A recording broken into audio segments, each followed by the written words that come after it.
These 6 pillars are really our only source of support. Now, a lot of us are hoping that our family will be our source of support, and hopefully they will be.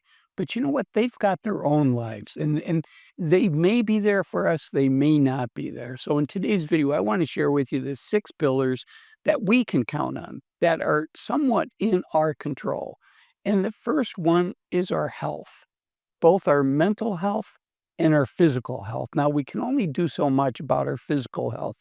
Same thing with our mental health, but doing what we can to stay in a positive attitude, to stay excited about life, to do things that reinvigorate us are super important. If we can keep our mental health, in fact, if I had a choice between my mental health and my physical health, I think I would, first off, I would hope I don't have to choose.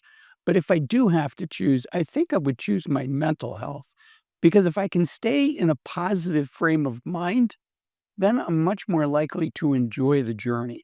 It's not just living a healthy life, a long, healthy life, but it's enjoying a long, healthy life. So both mental health and physical health are important.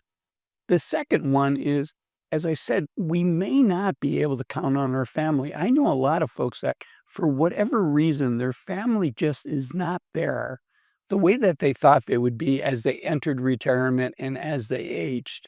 But one of the things that's more in our control is our friends.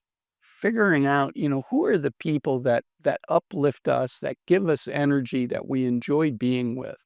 So the second pillar that we can build our senior years and hopefully the youth of our senior years lasts as long as possible.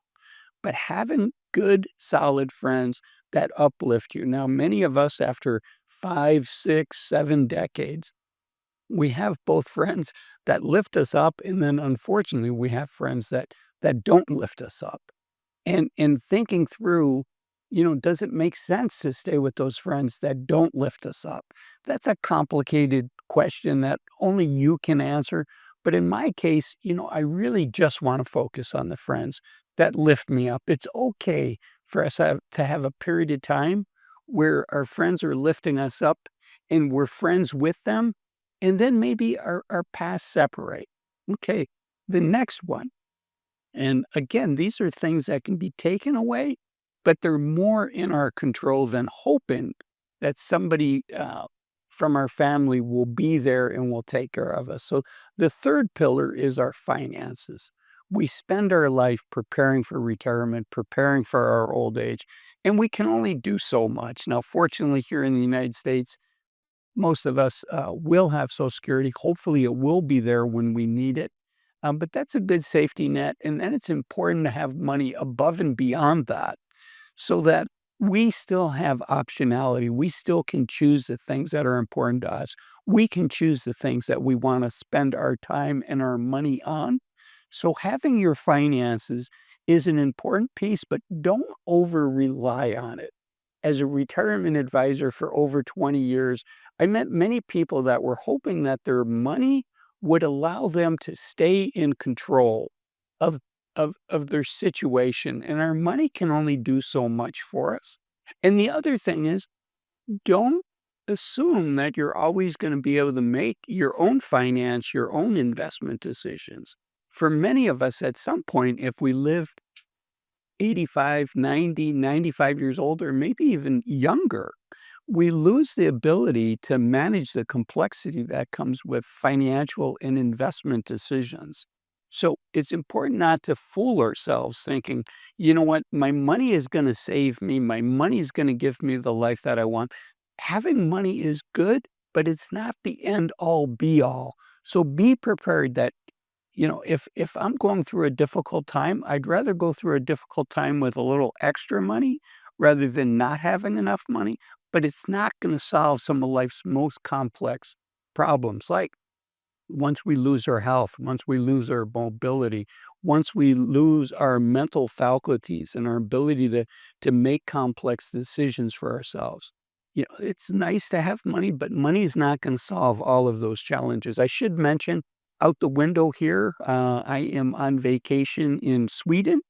So this is the Swedish countryside going by. I'm here with my wife. and we are going to where her great-grandparents came from before they immigrated to the United States, so we're looking forward to going to that town. Okay, next up on the list, we've alluded to it, but I wanna say it specifically. The next pillar, the 4th pillar out of the 6 is your faith. Now, this is not a religious channel. I'm not necessarily saying your faith in a higher being, but I am saying your faith that things are going to work out. We can only control what we can control. We do the best that we can do, and then we have to have faith that things are gonna work out. As I mentioned earlier, we're not always gonna be able to make complex decisions for ourselves, and it can be scary. You know, if you go into an assisted living facility, if you go into a nursing home, it can be scary to see, how dependent we can become as we get older. But again, we can only control so much. We have to have faith that things are gonna work out, that there is a plan, that we're here. Our life has a reason. We're here for a purpose, for a reason.